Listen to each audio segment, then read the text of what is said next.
peterboykin.com. Hi folks, this is Peter Boykin again, peterboykin.com.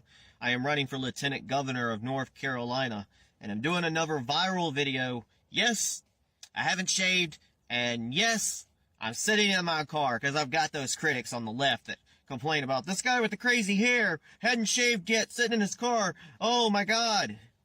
Well, you know, you make the studio where you have it when you're grassroots. And I'm going to do these regular segments on our Go Right News.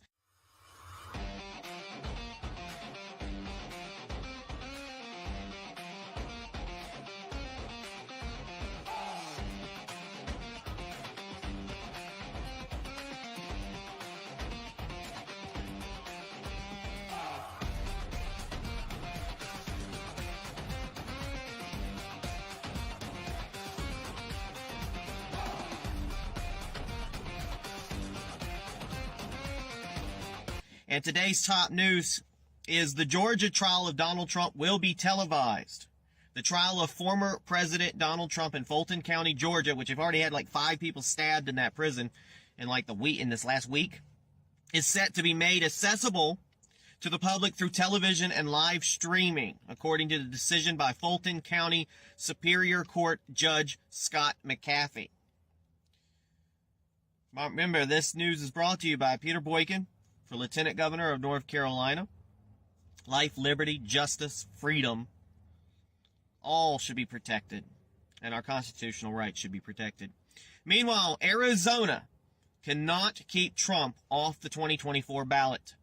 Arizona Secretary of State Adrian Fontes crushed the hopes and dreams of liberals and rhinos alike, announcing he can't use the 14th Amendment to keep former President Donald Trump off the 2024 ballot.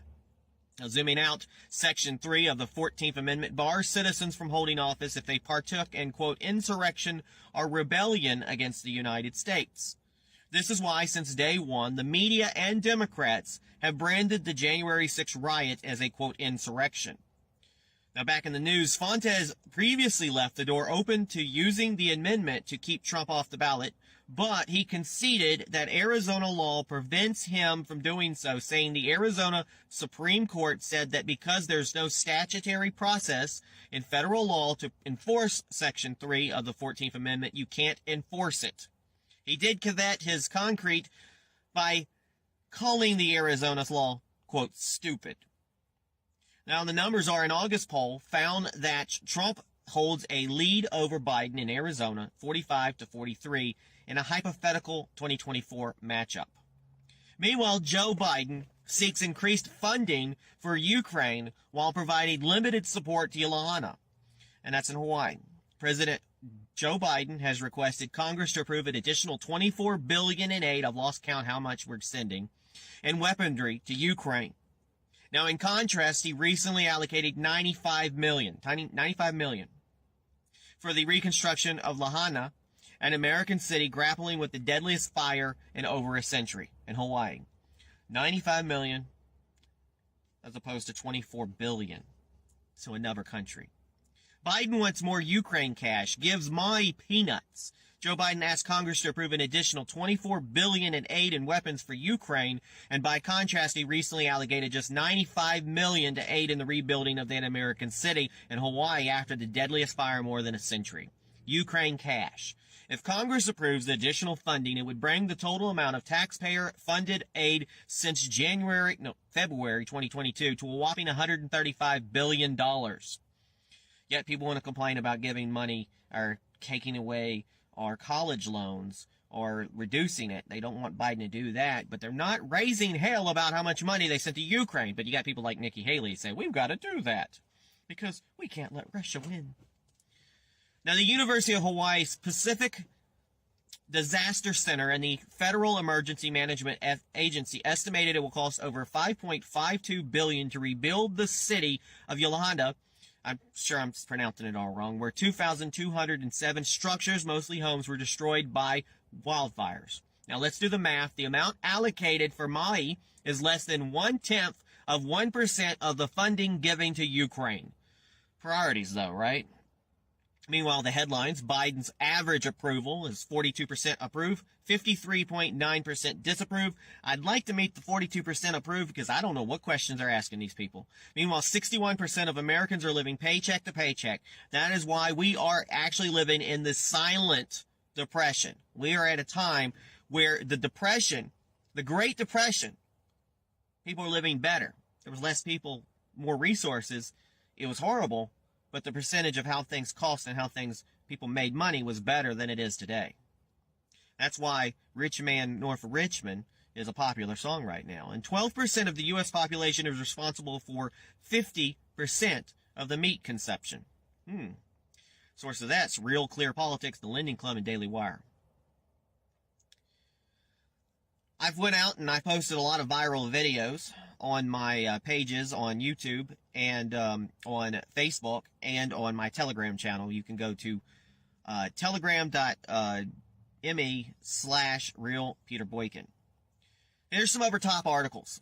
Senate Minority Leader Mitch McConnell has been clearing to resume his schedule as planned after he froze for more than 30 seconds while fielding questions from reporters recently. X, formerly known as Twitter, will soon allow video and audio calling for users, as owner Elon Musk has announced. Meanwhile, scientists at the Pentagon Medical Intelligence Unit wrote in a research report that evidence indicates that COVID-19 may have been developed in a laboratory. Meanwhile, Joe Biden, this is kind of messed up here. Joe Biden will be in Alaska on the upcoming anniversary of the 9/11 terrorist attacks, making him the first president to not memorialize the day at either the White House or 3 attack sites. That's just sad. Like, people are like, let's just move on. Let's just ignore it. Kind of reminds me of those Republicans on stage that said, well, that's the past. January 6th is the past, and let's just move on to the future.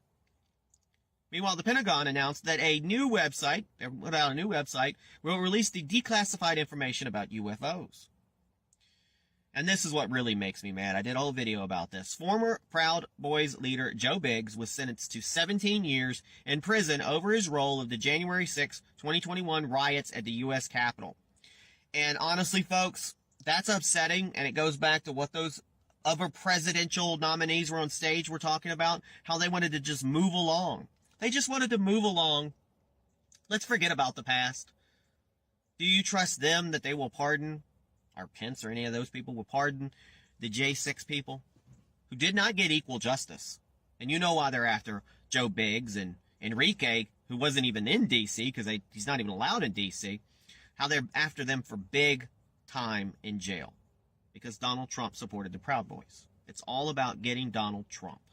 At the end of the day, it's always been about getting Donald Trump. And that is the Go Right News of today.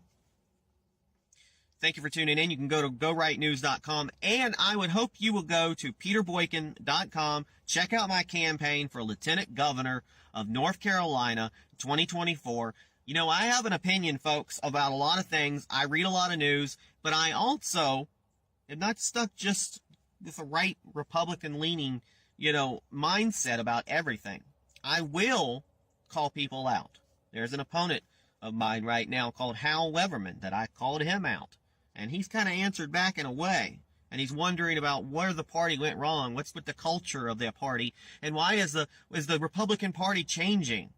Because it's not matching the culture he wants. And at the end of the day, he claims he's working for the citizens, or he's going to work for the citizens. Well, obviously the Republican Party has changed. The party of Trump was always there. And we are of many cultures in the Republican Party, and many religions, and many moral codes, and many views. And if you're going to be in office, you need to start taking up for we the people. You need to start listening. And you might have to represent them using a different standard than one you totally agree with. And that's how I handle things if I'm elected. God bless everybody. Peace.